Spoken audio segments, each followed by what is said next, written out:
Hello everyone and welcome. This is the Moon and you are watching my channel The Moon Storytime. Today I would like to continue reading this lovely book called Fairy Tales.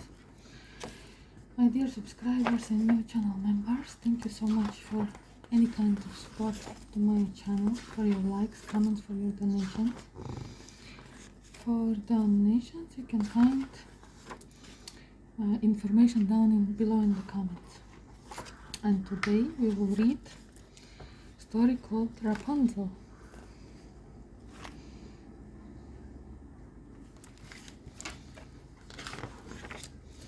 Once in the salad days of the world, there was a land called a bellflower. Here's the bellflower.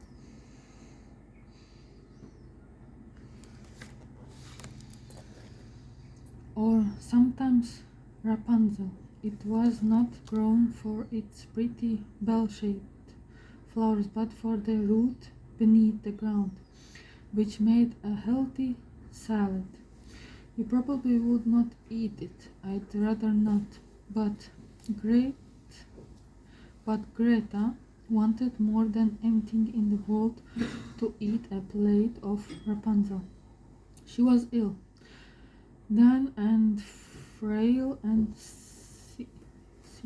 sickly, and her beauty was withering fast like the flowers of an unrooted plant.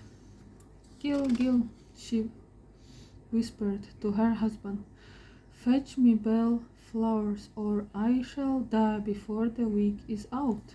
Unfortunately, the only bellflower in the world county grew in their neighbor Grizzle's garden, and Grizzle was a witch. Gil loved his wife dearly. He was terribly afraid of the witch, but more afraid of losing his darling Greta. So that night he climbed over the garden wall, picked the bellflowers and put them in a vase by his wife's bed. Where are the roots? Grounded Greta. Can I eat flowers? You fool! Bring me the roots. So Gil went back next night with the trowel and treading softly, creeping silently past the belladonna and snapdragons, dug up the roots of the sweet Rapunzel. Thief! Villain! Vandal! The witch stood over him, a broom held high, its burning twigs lighting up the garden, and his guilty dead. You'll pay for this. Anything. I'll pay you anything, my dearest possession, but please let me have some Rapunzel, or I'm sure my wife will die. Your dearest possession? Mused Gizzle. Name it. Pay when I ask you for payment, said the witch, suddenly calm and smiling. Here are some I picked earlier. And from under her cloak she took a small basket of roots, clean and ready to eat. The salad was the best medicine in the world for Greta. At the very sight of it, her face brightened. At the very taste, she felt better. Within a week, she was strong and well. Within the year, she was expecting a baby. It was the prettiest baby, 2 feet and beautiful with lots of golden hair. Greta and her husband would stand for hours in silent wonder, looking down at their first child, their baby daughter. Well, call her Bellflower, said he. Rapunzel. Yes, said she. And Rapunzel was their dearest possession. Pay me now as you promised me then. Suddenly Gazelle stood on the other side of the crib, a Moses basket under her arm and a grin on her wizened face. Here we have some tower. What does she mean, Gil? What does she want? No, you can't take our daughter. Not Rapunzel, no. I've thought of nothing else since I first planted the seed in my garden.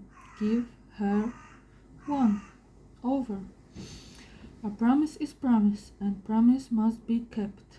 Neither tears nor pleading would change Grizel's mind.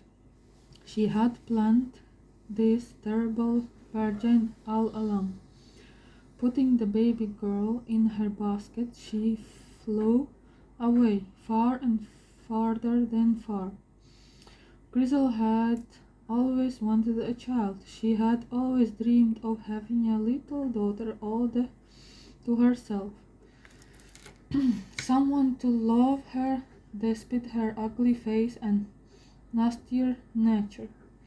So she flew on her broomstick into the deepest forest in the world, to a tower already prepared for her precious prize.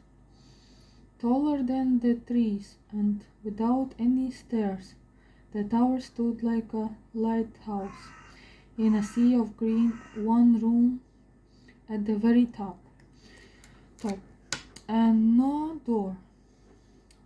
As the years passed, twining plants climbed the brickwork, almost as high as the single window at the top.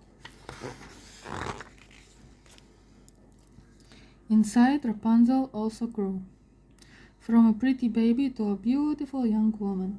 Thought there was no mirror for her to look in and realize this. She saw no other human being, only Grizel, who came and went by the window. Rapunzel's hair grew as long as the twining plants outside. A glossy hang of shining golden hair. It was Grizel's pride and joy. It was also very useful when her broomstick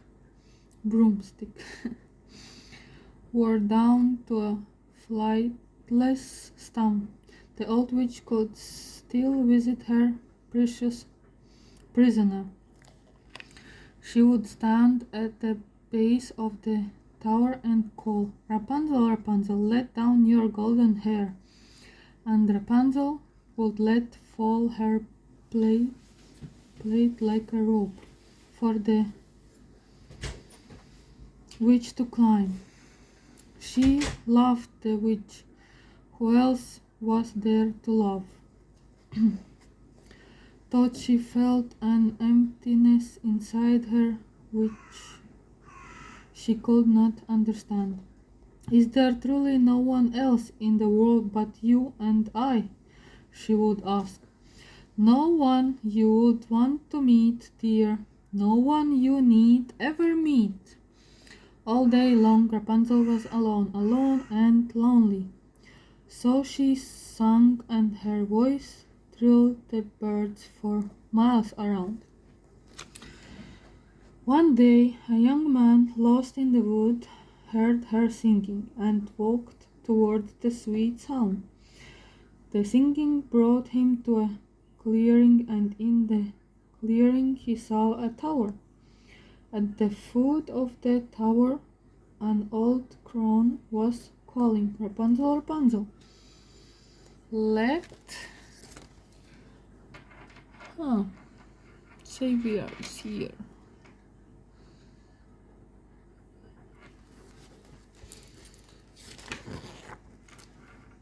Let down your golden hair." And lo and behold, a beautiful girl came to the window and uncoiled her shining golden plait. Yeah. The young man hid and watched until he saw Grizel finish her visit and leave, climbing down the rope of hair. He waited a while, then came out of hiding. Rapunzel, Rapunzel, let down your golden hair. Rapunzel was startled. Come, come day, go day, she said to herself. It seems only a moment since Grizel was here yesterday.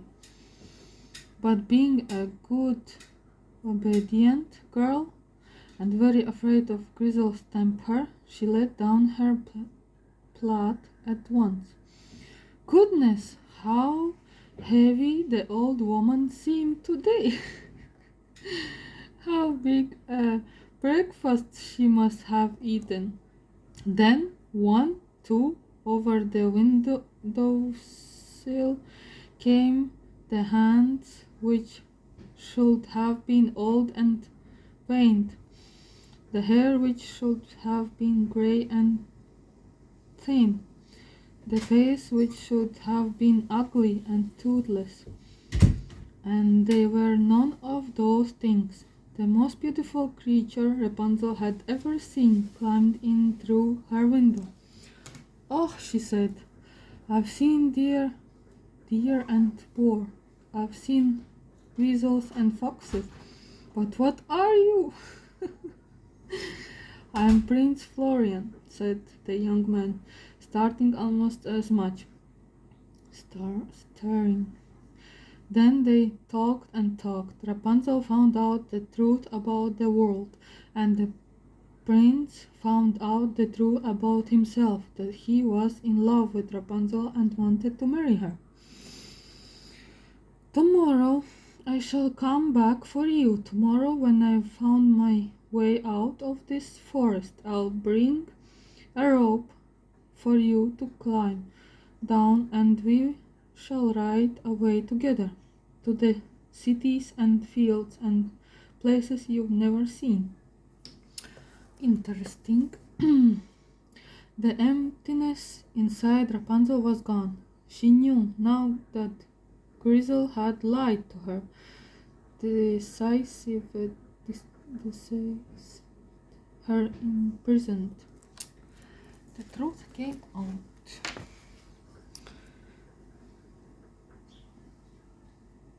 Very long hair. Oh my god, she's cutting her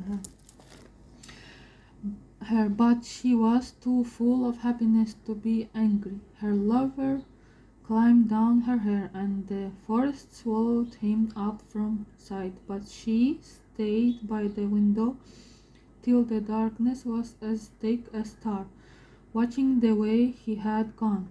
Then she fell asleep with her forehead on the sill. Rapunzel, Rapunzel, let down your golden hair. Rapunzel started awake. So soon? Have you come back so soon, my love? She said, hurrying to tumble her hair down the tower. Quickly, quickly. We must get away from here before Grizel come on her daily visit. Over the sill, one, two came veiny hands, grey hair, toothless, ugly face. So, have I found you out, little Miss Liar? Have I came too early?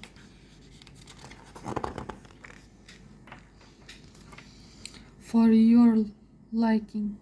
The jealousy in Grizel's face blazed like a furnace.